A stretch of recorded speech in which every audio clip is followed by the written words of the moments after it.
인간의 고통은 어떤 고통들이 있나요?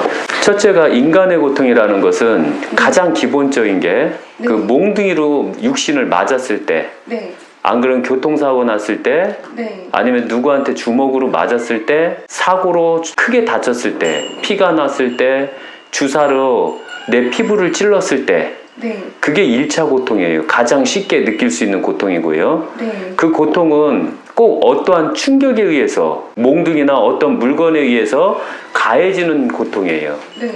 그 다음에 고통은 내 생각적 고통이에요. 그 어떠한 충격에 입어서 만들어진 고통은 내 육신의 고통이에요. 그런데 내 생각적 고통은 주사를 맞기 전에 그 공포의 고통, 그 다음에 내가 이 일을 저질러서 부모에게 혼나려고 하는 혼남의 고통, 네. 그것은 어떠한 물질이 가지 않았는데도 불구하고 이상하게 내가 공포감을 느끼는 고통이거든요. 예를 들면은 도둑질을 하다가 들켰을 때의 고통, 그 다음에 도둑질 하기 전에 조마조마한 불안의 고통, 그 다음에 내가 훔치려고 할 때 내 양심의 고통, 그 다음에 주인하고 눈을 맞았을 때 그 눈의 고통, 네. 그 상대방의 엄청난 억압적인 고통 같은 거. 네. 그러니까 딱 도둑질을 하고 있는데 그 잠자던 사람이 빠딱 일어났어요. 그때 순간적으로 아무리 등치가 작을지라도 뜨끔하는 법이거든요. 그때 정신적 고통. 네. 그 다음에 훔치고 나왔을 때 이제 이 불안의 고통. 성공의 고통이 아니라 이건 불안의 고통이에요. 그 물건. 그 다음에 또 양심의 고통이 또 생겨버려요. 그리고 이 물건을 가져왔고 뉴스를 통해서 화면에 경찰이 수사가 들어가고 했을 때 그때 조마조마하는 고통, 들킬까 하는 고통, 알까 하는 고통이라는 게 있어요. 그건 정신적 고통이에요. 특히 시험을 볼 때 네. 시험 보기 전에 시험을 잘 볼까 안 볼까 하는 고통, 그 고통은 그 누구도 외부적으로 해한 게 없어요. 그런데도 불구하고 그 고통이 만들어져요.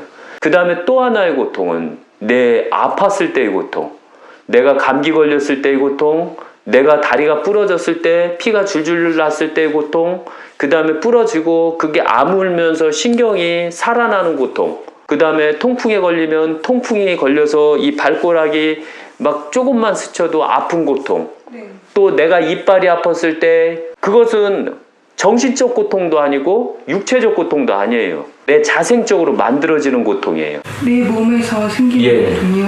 내 몸에서 생기는 고통인데 이빨이 아팠다라고 가정해봐요. 네. 누가 나를 때린 것도 아니에요. 네.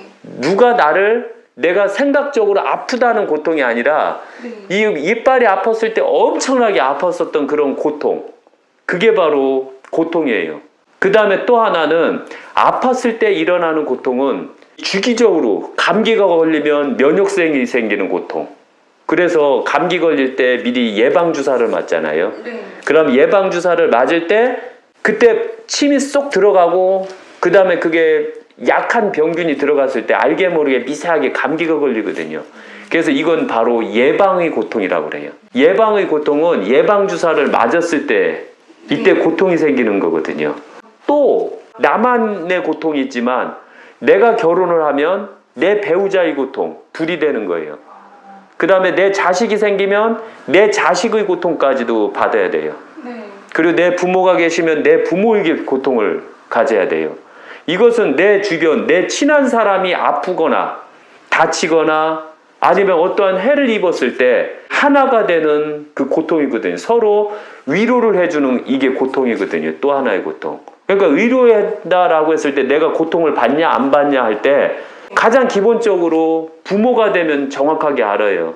내 자식이 땀이 뻘뻘뻘 흘리고 고열에 인해서 막 쓰러졌고 이불을 덮어쓰고 막 떨면서 엄마 추워 추워 할 때 엄마의 고통, 아빠의 근심의 고통, 이것은 어떠한 충격을 주지도 않았는데도 불구하고서 내 자식이 아팠다라는 그 부담감, 그 다음에 자식의 고통이 나한테 왔으면 하는 부모의 고통이 있어요.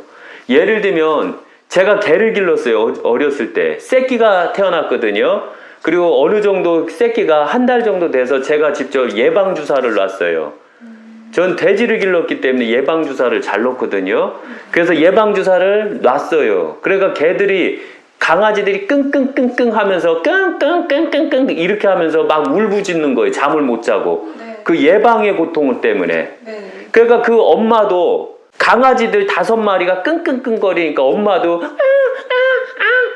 이렇게 오히려 덩달아 자식을 걱정하는 이 고통이라는 게 있어요. 그 다음에 내가 진짜 사랑하는 여자가 아팠을 때 그 또한 그 고통. 그러니까 배우자의 고통. 그러나 배우자가 한 3, 40년 살으면 그 고통이 있을까요? 좀 더뎌지고. 약이나 뚝 주고 네. 빨리 있나? 아, 안 아픈 거 다 알아. 나는 아파 죽겠는데 몰라주는 고통. 실제적으로 나는 엄청나게 힘든 상황인데 주변이 나를 몰라주는 고통. 이게 가장 힘든 고통 중에 하나예요. 그러니까 주변이 나를 몰라주는 고통. 예를 들면 어떤 일이 있었냐면 제가 돼지밥을 새벽에 기르고 가는데 청소차가 인도하면서 차가 청소부 그 가운데를 쪄버려서 청소부가 혓바닥을 깨밀면서 푹 쓰러져갖고 피가 줄줄줄 났어요. 네. 그때 쓰러진 청소부는 피나는 고통만 갖고 있었는데 실제적으로 운전기사는 딱 내려서 팔짝팔짝 뛰는 거예요. 내 인생 이제 끝났다. 내 인생 끝났다. 나 어떻게 하면서 막 팔짝팔짝 뛰는 거예요. 왜? 정작 사고가 나서 다쳤는데 사고를 일으킨 사람이 오히려 인생이 끝났다 해갖고 팔짝팔짝 뛰면서 내 인생 끝났다 하면서 팔짝팔짝 뛰는 고통. 이걸 주변에서 많이 느껴봤을 거예요. 그리고 가족이 많으면 많을수록 그 고통은 더 많아진다는 것. 내가 능력이 높으면 높을수록 고통은 많아진다는 것. 요새 선생님들은 안 그러는데 옛날 선생님들은 내 제자가 아팠을 때 그 고통마저도 옛날 선생님들은 다 몸으로 받아들였어요. 그래서 조금 쉬어라, 이불을 덮어준다던가 학교에서 안 그러면 양호실로 데리고 갈 때 선생님이 진짜 선생님들은 거기서 고통을 알아요. 그런데 요새 선생님들은 안타깝게도 제자가 아파도 그 고통을 못 느끼는 거예요. 왜? 노동자니까. 이거 빼지 말아요. 노동자는 내 제자가 아파도 내가 아플 이유가 없어요. 노동자니까. 그러나 진짜 선생님들은 내 제자가 아플 때는 전전긍긍 거의 근심 걱정을 하시는 거예요. 그래서 사비로 약도 사다 주시고 또 안 그러면은 끝나면 직접 자기 차로 학생을 집에까지 데려다 주는 그게 또한 고통이에요. 그러니까 자리가 내가 가장이면 가장의 고통, 내가 선생님이면 선생님의 고통, 내가 연상자면 연상자의 고통, 내가 연하자면 연하자의 고통이 있어요. 이게 바로 고통이에요. 그러니까 고통의 범위를 논한 것 자체가 엄청나게 광범위하기 때문에 어떻게 논할 방법이 없어요. 너무 많아서요. 그러면 고통은 나쁘기만 한 건가요? 아니에요. 어떠한 고통을 받았을 때 면역성 고통이 있어요. 내가 어렸을 때 내 아버지에게 말을 잘 안 듣고 회초리를 맞았을 때는 이걸 바로 면역성 고통이라고 하는 거예요. 나는 비록 육신은 아플지라도 시간이 지나서 맞을 짓을 안 하는 그 면역성 고통이라는 게 있어요. 그건 좋은 고통이에요.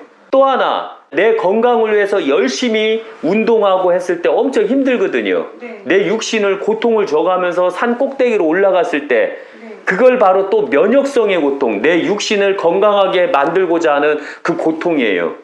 그 다음에 내가 앉아서 시험 공부를 열심히 해요. 열심히 하면 어깨도 아프고 졸리고 이때마다 싸대기를 때린다던가 이때마다 내가 찬물로 세수한다던가 그 앉아서 공부하는 고통.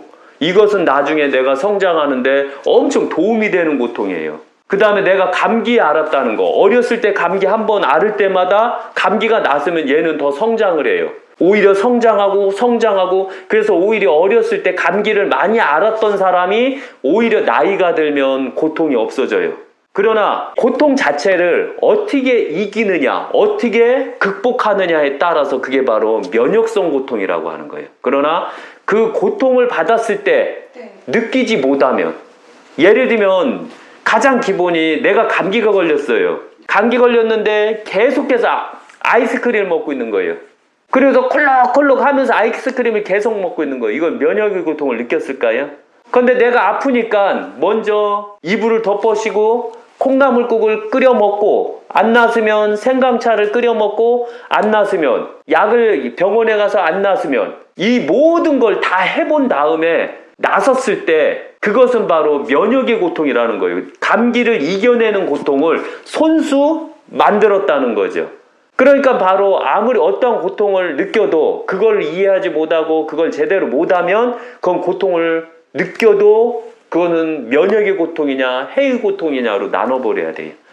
그래서 그걸 느낀다면 그건 면역의 고통이지만 감기 걸렸을 때 아이스크림을 먹고 그냥 대충 해서 나섰다 할지라면 그것은 면역의 고통이라고 안 해요.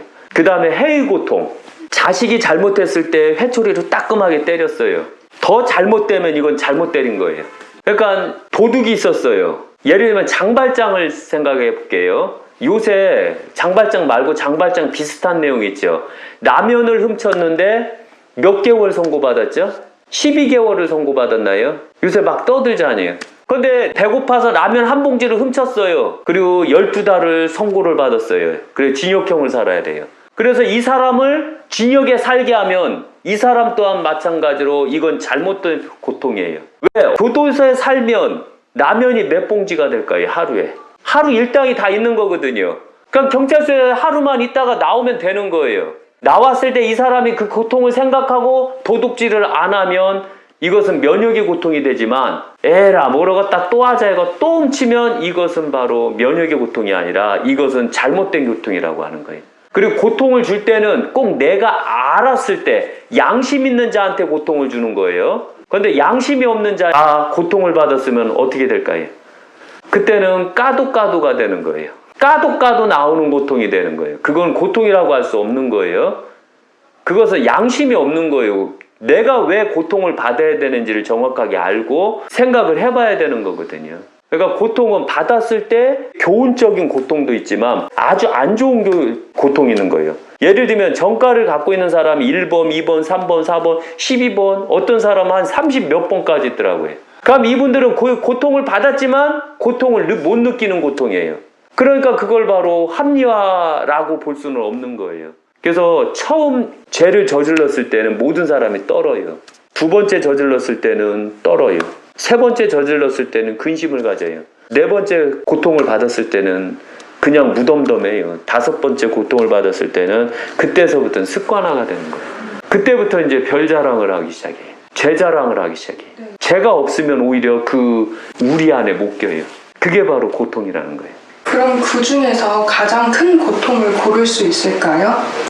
그 중에서 가장 큰 고통을 고른다면 네. 뭐가 있을까요? 사업이 폭삭 망했을 때의 고통이 가장 무서울까요? 사람마다 다 달라요. 어떤 큰 사업하는 사람은 쫄딱 망했을 때 그 불안의 고통이 가장 클 거고요. 또 어떤 사람은 처절하게 내년에 사람들이 많이 자살해요. IMF 때처럼. 그때 그 사람네들이 스스로가 목숨을 끊으려고 할 때 처절한 고통. 그 사람들한테 처절한 고통이에요. 그런데 가장 고통적인 거 보면 보이시피싱에서 당신 아들 잡고 중국으로 팔아먹을 테니까 돈 500만 원 붙여라. 보이싱 고통. 그때 부모들은 철렁 주저앉아요. 그때 부모의 고통이 더 셀까요? 그러나 유교에서는 항시 고통을 보면 내 부모가 돌아가시면 산에 모시고 내 자식이 죽으면 내 가슴 속에 묻는다라고 해서 가장 최고 센 고통은 바로 내 자식이 죽는 고통이에요. 그것도 독자들. 그 다음에 이제 독자들이 죽었을 땐 그 집안은 철썩 주저앉아요. 제가 삼풍에서 봤거든요. 그때 아이고 이제 우리 5대 독자 죽었어. 우리 집안은 대가 끝났어 하면서 그 할머니하고 아버지가 철썩 주저앉고 막 엉엉엉 땅을 치고 우는 것을 봤거든요. 그래서 손이 끊어지는 고통. 할머니 할아버지들. 자식이 많을 때는 죽어도 별 상관이 없어요. 그러나 요새처럼 자식을 하나를 놓고 이랬을 때는 그 부모의 고통이 어마어마하거든요. 그러나 그 고통 중에서도 또 좋은 것도 있어요. 행복. 운전면허 처음 땄을 때. 내 자식이 처음으로 학교 가서 100점 맞아왔을 때. 내 자식이 회사에 들어가서 처음으로 월급을 타고 그 월급으로 내복을 사왔을 때. 부모는 별거 없거든요. 그 행복이라는 게. 그러니까 바로 고통이라는 것은 어떻게 결정되는 게 아니라 사람마다 고통은 다 달라요. 그리고 상황에 따라서 고통은 다 달라요. 또 환경에 따라서 그 고통은 다 달라요. 그래서 어떤 게 최고다, 어떤 게 최하다 이게 없어요. 예를 들면 100원짜리 있죠. 네. 사람한테 탁 던졌을 때의 고통과 개미한테 탁 던졌을 때의 고통은 어떤 차이일까요? 누가 더 아플까요? 개미가 아플까요? 사람이 아플까요? 개미는 죽을 수도 있고 근데 사람도 많이 고통을 느끼면 많이 아프고 사람이 더 아파요. 개미는 딱 100원짜리를 던지면 죽어서 말이 없어요. 고통이 없어요. 근데 사람은 100원짜리 딱 맞으면 아프잖아요. 네. 고통은 살아있을 때 느끼는 게 고통이에요. 죽은 자는 말이 없는 법. 고통을 몰라요. 죽은 자한테 수술하면 느낄까요? 알고는 영혼은 느껴요. 볼 수는 있지만 영혼은 그 고통을 못 느껴요. 보고서 생각적인 고통만 가질 뿐이에요. 그러나 사는 자는 알아요. 대표적인 게 뭐냐면 수술실에서 병원 수술해서 수술을 받는데 마취가 풀렸어요. 그런데 칼로 쭉 하는 게 막 들리고요. 통증이 와 이래요. 그러면 의사들은 또 빨리 마취제를 또 넣지요. 간혹가다 그런 경우가 있어요. 그 이해하실 때 그런 경우 간혹가다 느끼는 경우가 있거든요. 그 고통이 마취제가 풀렸을 때 이 엄청난 통증. 그때 환장해요. 그래서 바로 거기에 바로 문제가 있는 거예요.